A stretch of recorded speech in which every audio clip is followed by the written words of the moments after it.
Have you ever wondered why pride is often considered a deadly sin? This question takes us back to the days of ancient philosophers like Socrates, who held a firm belief that an unexamined life filled with pride leads to moral corruption. Socrates, in his wisdom, taught us that pride often blinds us to our own shortcomings, steering us towards a path of self-destruction. In the realm of psychology, pride is seen as a double-edged sword. On one end, it can foster a healthy self-esteem, fueling our motivation and resilience. But when it swells beyond its bounds, pride morphs into a destructive force. Studies have shown a link between excessive pride and personality disorders, such as narcissism. The narcissist's inflated self-image, a product of unchecked pride, often leads to strained relationships and a distorted view of reality. So, it seems that both philosophy and psychology warn us about the perils of unchecked pride. But what about the heart? Is it always a trustworthy guide? The Bible offers a cautionary view about this. In the book of Jeremiah, it is written, "The heart is deceitful above all things and beyond cure. Who can understand it?"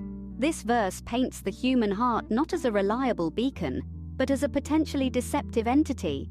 It's a stark warning against unreflective emotional navigation. It suggests that our hearts, though capable of great love and compassion, can sometimes lead us astray with selfish desires and destructive passions.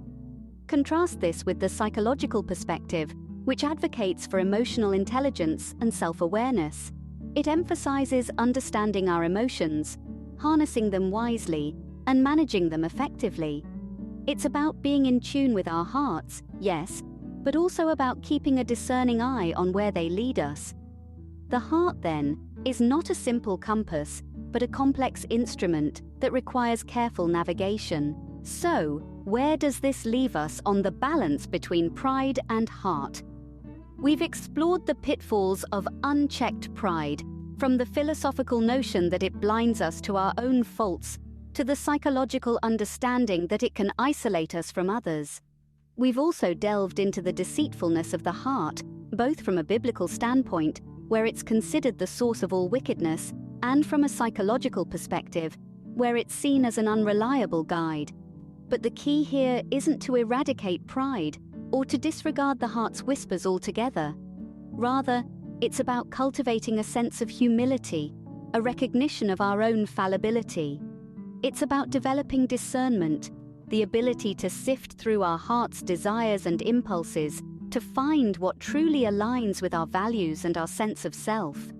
In seeking this balance, in striving for wisdom in our understanding of ourselves and our actions, we can navigate the nuances of pride and heart.